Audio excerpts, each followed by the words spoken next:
Ayun nga kung sino yung top 1, siya mamimili ng kalaban. Put it bluntly, schooling AP Bren right now. Rotations, pickoffs, on point.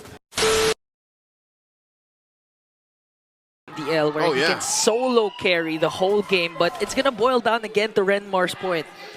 They're literally just gonna wait for that power spike to come through. Yeah. Oh, and this is not how you want to get that. Not like that. Yep.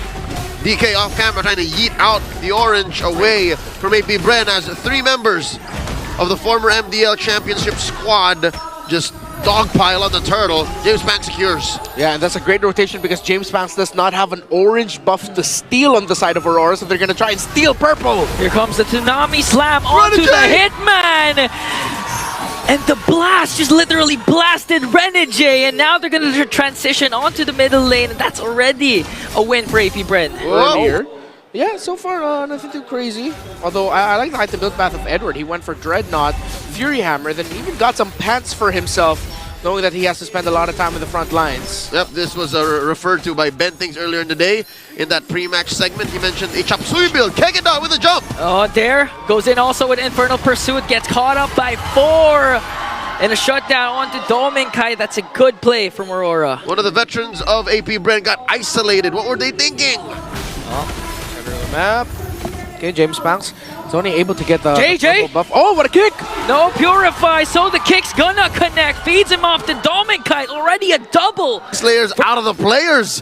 Bennqt is currently, even at 0-0 and 3, running for MVP. There gets spotted.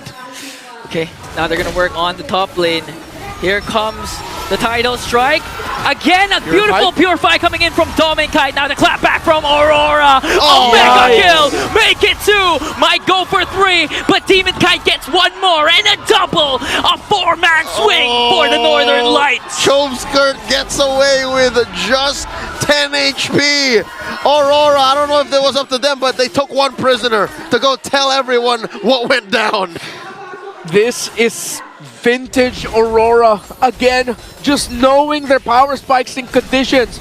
Go ahead, get the first 2 turtles or whatnot. It's fine. We'll find a condition, an invade, an objective take to completely turn the game to our favor at around 7 to 9 minutes into the game. And that's exactly what happened here again. It's gone from 700 to 900 to 5,000 to 8,000 and climbing for the gold lead of the Northern Lights. That's just the beauty of having 3 Purifies for Aurora.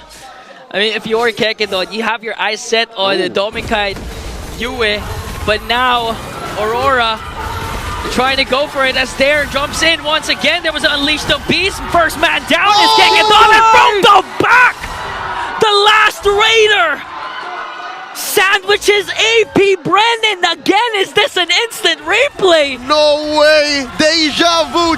Skirt the only one left this time! Aurora's got a Lord! Skirt up against 4. He's gonna get taken down, and Aurora back on the winning time as they take game 1. They are playoff secured, so this is them showing us what the meta can bring us. Kekidon with the throw. James Banks with a stun in the first blood. A weaky shadow kill coming in from Bennqt. Not gonna get a pick off there as AP Bren finds a kill. Edward's going for, tries to go for tough boots. He knew he needed the crowd control time reduction, but then also going for leather jerkin so that he has a little bit more physical defense on him. Again. Fast. It's a symptom of the meta. Like, people just keep building these random casual defense items. Yeah, and even that's what Bennqt actually mentioned a while ago, but now they're targeting the Silent Kid. A beautiful initiation from the Northern Lights. Yeah, and with the gold lane getting pressured, EXP can't win because Lucas is getting controlled in the lane by a Valentina. That's why I'm a Lucas hater, yo. And a Valentina lover if it's in the right spot. Turtle number 2 is up, and currently it's getting bulldozed by AP Bren. Still no moves for Aurora to contest. So for those engages, for those invades, that's why they're still holding on to a 750 gold lead. Shizu, early cast of the Zaman Force, working on the gold platings, but Bennqt as well as Yawi cast the Feathered Airstrike to zone them out. That is Aurora once again regaining control of a game that they've seemingly lost. Gentlemen, this is deja vu. 5 minutes in, It looks like there's poised to get that last turn. Oh! Point blank, Quella. All right, so that's one of the million moves that we saw. Still wanting to put a lot of pressure onto the mid lane. Down bottom. Okay, Shizu up against Renejay and Bennqt. It's gonna disengage. Bennqt was able to cast a Wiggy Shadow kill!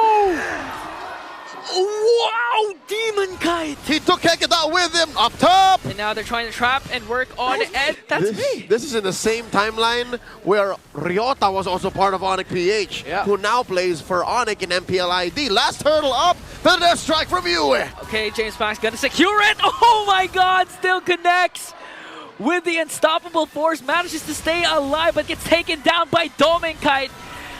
Now they're trying to work on a beautiful engager coming in from Bennqt. This takes down one more onto the middle lane. Bennqt joins the picture, flickers in, and shuts down the man with a million moves. The next standard has had it. Flickering forward, taking down James Banks, scoring a shutdown kill. And look, as Aurora continue to convert, they got eyes on this mid lane tier 1. Holding up in the anti-Karas, and they're going for other items as well. Brute Force Breastplate for the Valentina again because he's playing it like a Lucas. And even if he's not in the Unleash the Beast form, wait. Passive!